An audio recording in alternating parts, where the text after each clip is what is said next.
Friends, welcome to defence matrix. तो आज हम एक काफ़ी इंपॉर्टेंट टॉपिक के बारे में बात करने वाले हैं। तो जैसा कि हम जानते हैं, हमारे द्वारा S-400 एयर डिफेंस सिस्टम्स इस्तेमाल किए जाते हैं। करीबन 3 के आसपास ऐसे सिस्टम ऑपरेशनल हैं। एक इस मंथ के एंड तक ऑपरेशनल हो जाएगा, वहीं पर लास्ट जो है वो इस ईयर के एंड तक हमें मिल जाएगा। तो टोटल 5 S-400 सिस्टम्स हमारे पास होंगे, यानी कि 5 स्क्वाड्रंस होंगे जो कि हम डिप्लॉय कर रहे होंगे। ऑप्शन सिंदूर में इनकी सक्सेस को हमने देखा, जिसमें 300 किलोमीटर प्लस टारगेट्स भी यहाँ पर हिट किए गए हैं। और पाकिस्तानी एयरफोर्स को इस अकेले सिस्टम ने ही पूरा रोक कर रखा हुआ था, जिसकी वजह से उनकी कोई भी अटैक सक्सेसफुल नहीं हो पाए। तो इनकी सक्सेस को देखते हुए रिपोर्ट्स आ रही हैं कि 5 से 10 एडिशनल स्क्वाड्रंस और S-400 के लिए जा सकते हैं, जिसके साथ पेंसर एयर डिफेंस सिस्टम्स को लेने की भी बात चल रही है, जो कि करीबन 50 के नंबर में लिए जा सकते हैं, ऐसा इंडिकेशन मिल रहा है। साथ में रिपोर्ट्स आ रही है इंडिया के इंटरेस्ट की SU-57 और S-500 में भी। तो आज की इस वीडियो में जो हम डिस्कस करने वाले हैं वो बहुत ही क्रूशल है और ये गेम चेंजर भी साबित हो सकता है अगर हम इस डायरेक्शन में काम करते हैं। तो S-400 जैसा कि हम जानते हैं ऑलमोस्ट 400 किलोमीटर की रेंज में टारगेट को हिट करने में सक्षम है। यहाँ पर 40 N6 मिसाइल जो है ये बहुत डेंजरस मानी जाती है और हमारे लिए 300 प्लस किलोमीटर की एक हिट इसने स्कोर भी करी है। वहीं पर हमारे डोमेस्टिक एयर डिफेंस सिस्टम्स भी हैं, जैसे कि आकाश हो गए, MR-SAM हो गए। उसके बाद फिर हम QR-SAM पर काम कर रहे हैं। आकाश NG भी फ्यूचर में इंडक्ट किया जाएगा।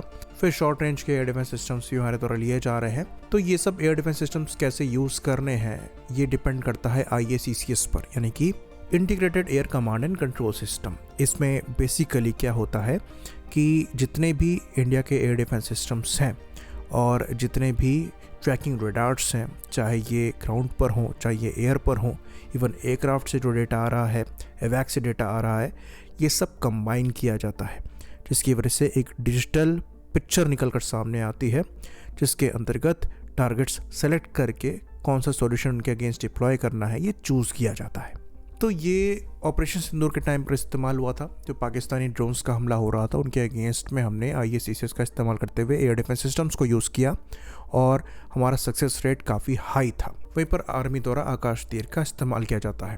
तो ये एक डिसेंट सिस्टम है, पर इसमें अपग्रेड्स की रिक्वायरमेंट है और अब रिपोर्ट्स भी आ रही हैं कि IACCS और आकाश तीर को कंबाइन किया जाएगा। इवन नेवी के एयर डिफेंस सिस्टम्स को भी कंबाइन करने की बात यहाँ पर चल रही है। तो एक clear picture Indian air space की हमें मिलेगी और ये ऑटोमेटेड वे में जो भी टारगेट आ रहा होगा उसके अगेंस्ट में जो सबसे सुटेबल सॉल्यूशन होगा उसको प्रोवाइड कराएगी। तो खैर अभी इसका कंफर्मेशन नहीं है कि जो S-400 एयर डिफेंस सिस्टम है ये IACCS का पार्ट है या नहीं है, लेकिन कुछ यहाँ पर इंडिकेशन मिलते हैं कि IACCS का पार्ट है। अगर नहीं है तो बहुत ज़रूरी है कि पहले इसको बनाया जाए। तो यहाँ पर जब ये हो जाएगा तो फिर नेक्स्ट स्टेप की बारी आती है। तो जैसा कि हम जानते हैं हम नेटवर्क सेंट्रिक वॉरफेयर पर काम कर रहे हैं, जिसके अंतर्गत हमारे द्वारा जितने भी फाइटर प्लेटफॉर्म्स हैं उनको डेटा लिंक से कनेक्ट किया जा रहा है और ये data link air defence system से IACCS से कनेक्ट हो रहे हैं। इवन जो हमारी एयर टू एयर मिसाइल्स हैं उनसे भी इनको कनेक्ट किया जा रहा है, जिसकी वजह से बड़ी मोड में भी आप मिसाइल फायर कर सकते हैं, यानी कि एक मिसाइल अगर एयरक्राफ्ट फायर करता है तो दूसरा एयरक्राफ्ट उसे गाइड कर सकता है। यहाँ पर जो नेक्स्ट स्टेप है उसमें सरफेस टू एयर मिसाइल के लिए भी चीज़ हो जाती है, यानी कि 2 वे डेटा लिंक आपकी सरफेस टू एयर मिसाइल में भी लगा होगा, जिसको टारगेट डेटा जो है ये सरफेस टू एयर मिसाइल के फायर कंट्रोल रडार के बजाय जो फाइटर एयरक्राफ्ट का फायर कंट्रोल रडार है वो प्रोवाइड करा रहा होगा।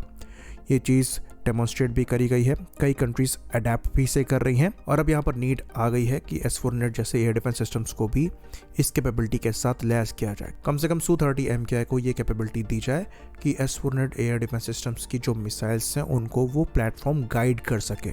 तो रशिया ये चीज़ अपने SU-57 और S-400 के साथ कर रहा है, जहाँ पर SU-57 एक स्टेल्थ एयरक्राफ्ट होते हुए आगे तक फ्लाई कर सकता है, फॉरवर्ड नोड की तरह काम करता है और ज़्यादा अंदर तक टारगेट्स देख सकता है।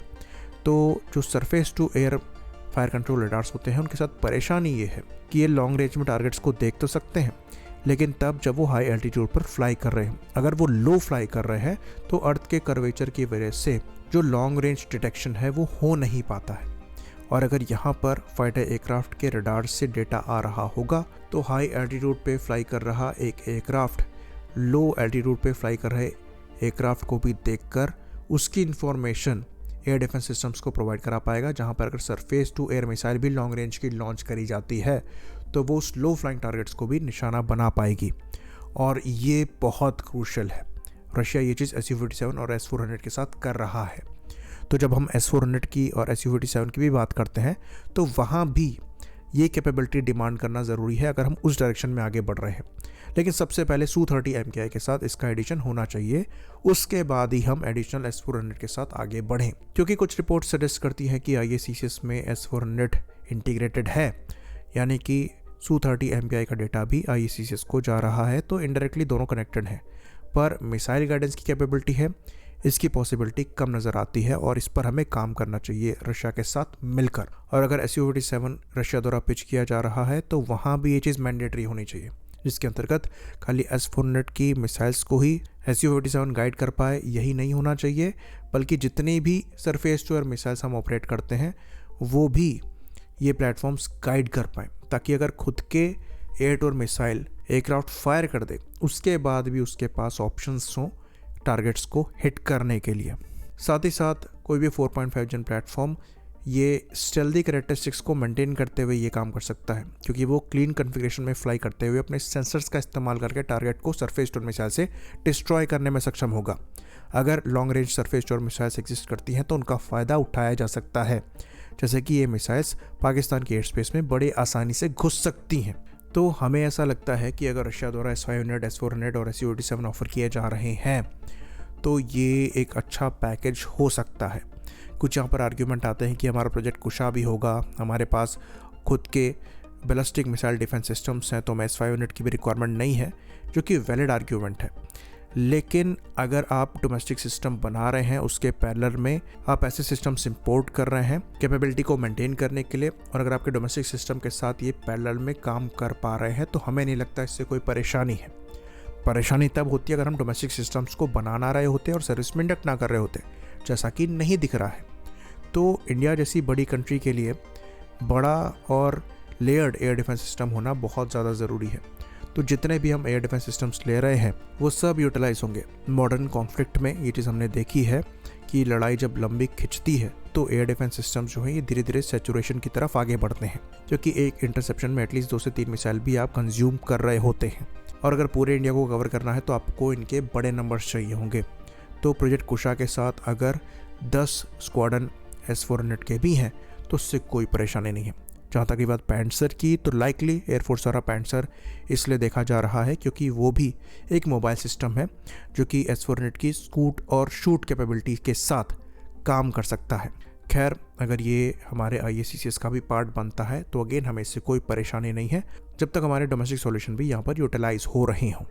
बाकी Su-57 का ऑफर अगेन अच्छा है और आमका से पहले डिसेंट कैपेबिलिटी प्रोवाइड करा सकता है। शर्त वहाँ पर यह है कि जो कैपेबिलिटी हमें चाहिए, खासकर नेटवर्किंग ऑपरेशन की, वो शुरुआत से इंटीग्रेटेड होनी चाहिए। आई होप इन्फॉर्मेशन यहाँ पर क्लियर रही हो। इसी बात पर इस वीडियो को हम ख़त्म करेंगे। लाइक करिए, सब्सक्राइब करिए। जय हिंद।